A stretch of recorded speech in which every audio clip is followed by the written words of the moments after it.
Para a sua intervenção, o engenheiro Venâncio Molhano, por favor.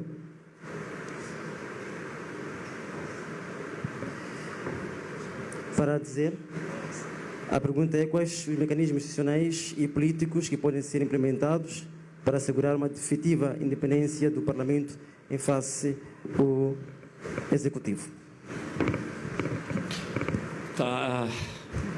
Boa tarde a todos.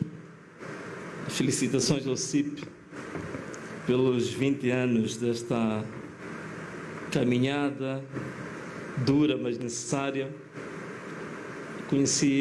Tive o primeiro contacto com o CIP em 2008, na altura que se apresentou um relatório em que o coordenador do relatório era o professor Gilles Sestac. Acho que foi o primeiro relatório sobre integridade em Moçambique.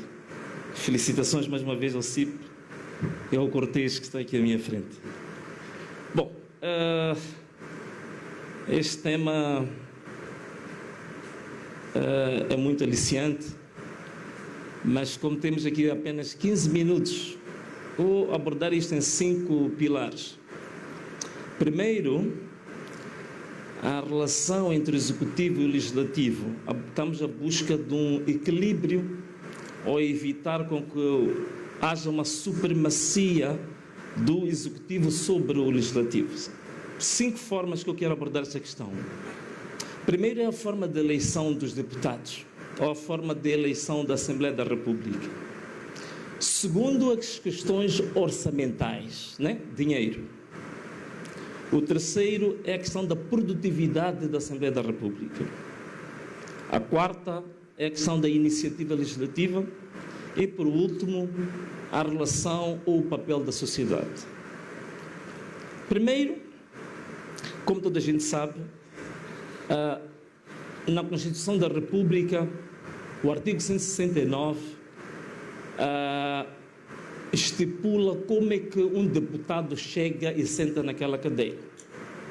É a partir das chamadas listas plurinominais. Isto é, você faz parte de uma lista de um certo partido.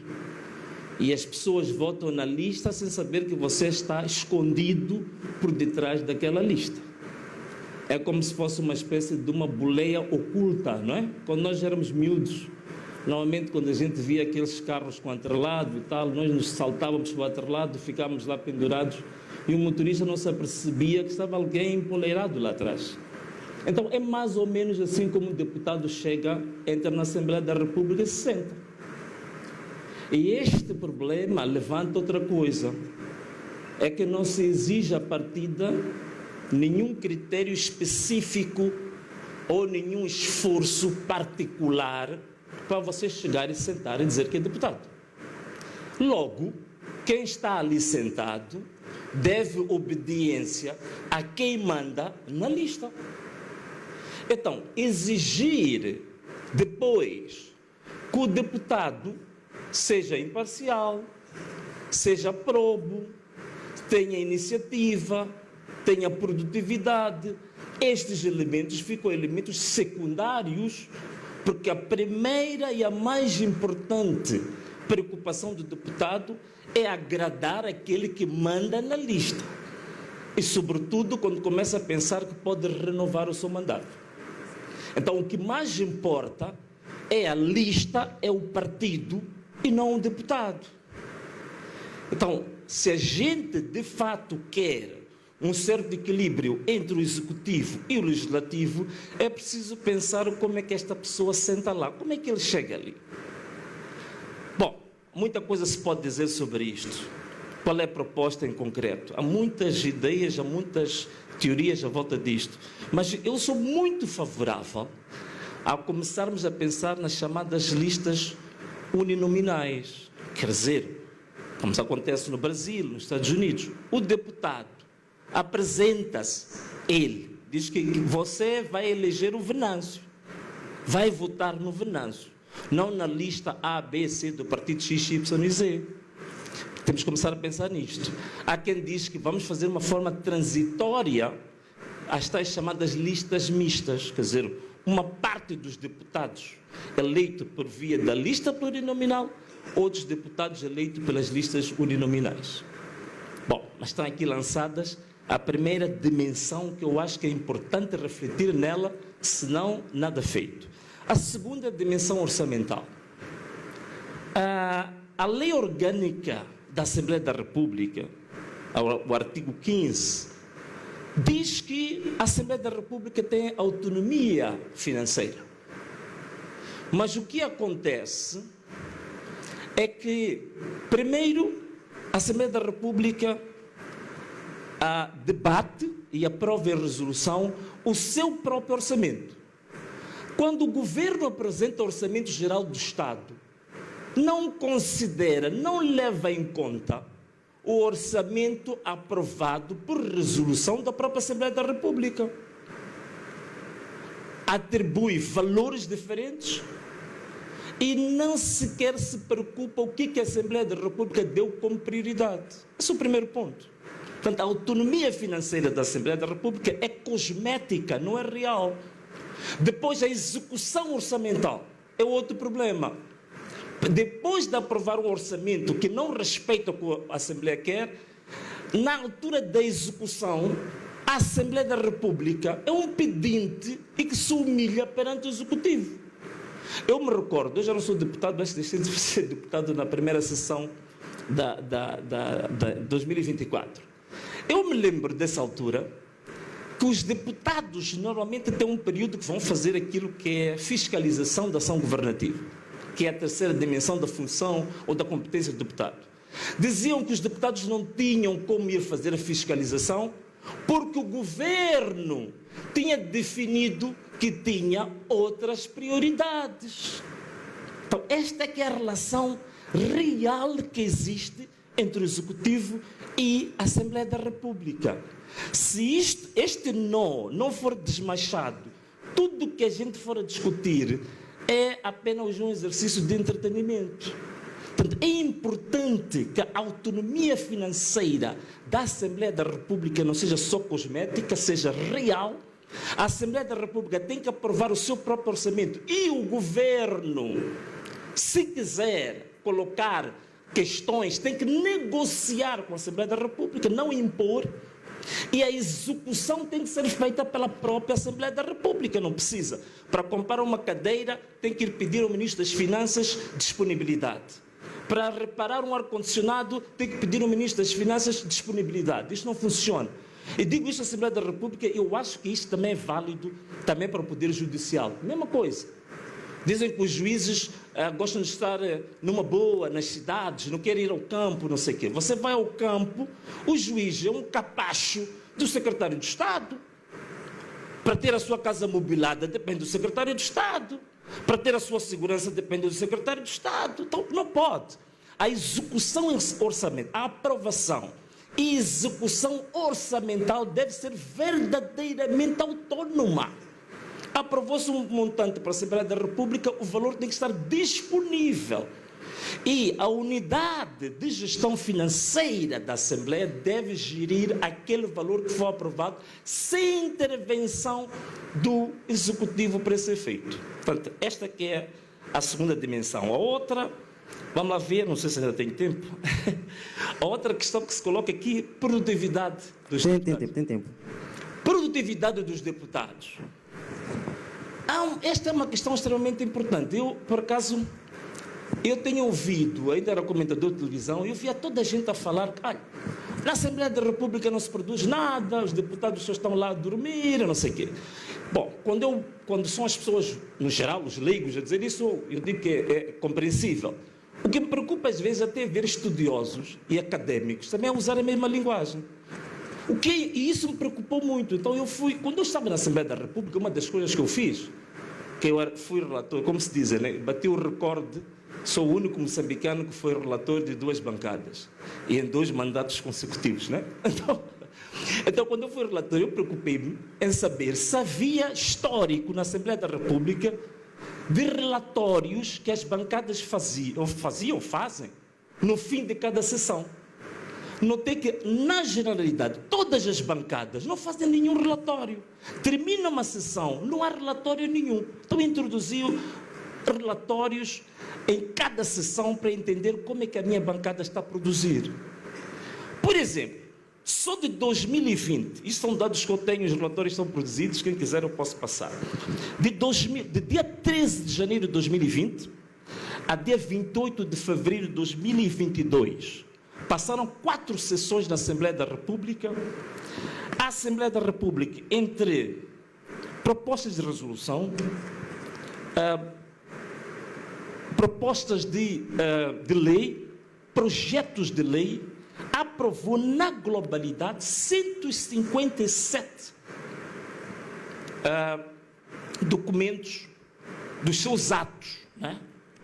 Desses 157, só 6 é que eram projetos da própria Assembleia da República.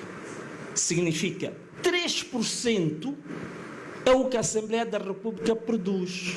97% da iniciativa legislativa não é da Assembleia da República, não é dos deputados. Esses são dados impressionados, eu tenho tudo isto.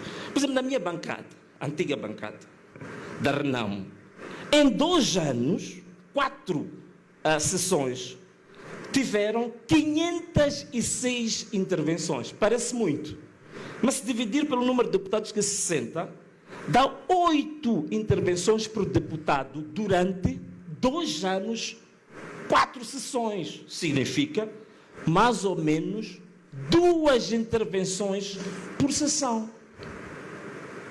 Este é o quadro real da Assembleia da República. Mas também não é só culpa dos deputados.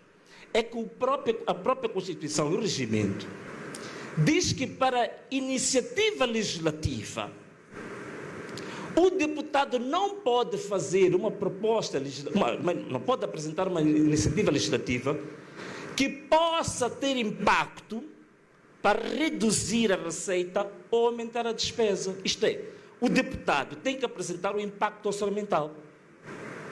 O governo pode apresentar todo tipo de propostas que quiser, não há problemas nenhum com o impacto orçamental. Mas o deputado, que tem função primordial, produzir leis, para apresentar uma proposta, uma iniciativa legislativa, já tem uma arma apontada a dizer que você não pode aumentar a despesa com isso. Isto tem que ser alterado. Portanto, isto tem que ser absolutamente revogado, isto. Portanto, a função do deputado, se não for produzir leis, é para produzir exatamente o quê? Está aqui uma proposta concreta em relação a esta matéria. Por fim, há também uma dimensão desta questão que não passa essencialmente por olhar pelos deputados ou olhar pelo executivo.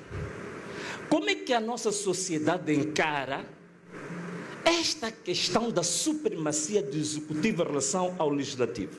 Porque se a Assembleia da República é uma Assembleia representativa do povo, então significa que a atividade da Assembleia da República, em nenhum momento, nós como povo ou como população, podemos dizer que isto é um problema deles. Não é. Porque se é uma Assembleia representativa nossa, significa que tudo o que eles fizerem, em determinada forma, nós estamos identificados, estamos linkados a isso. Aqueles que são bancários gostam de dizer, estamos indexados a isso.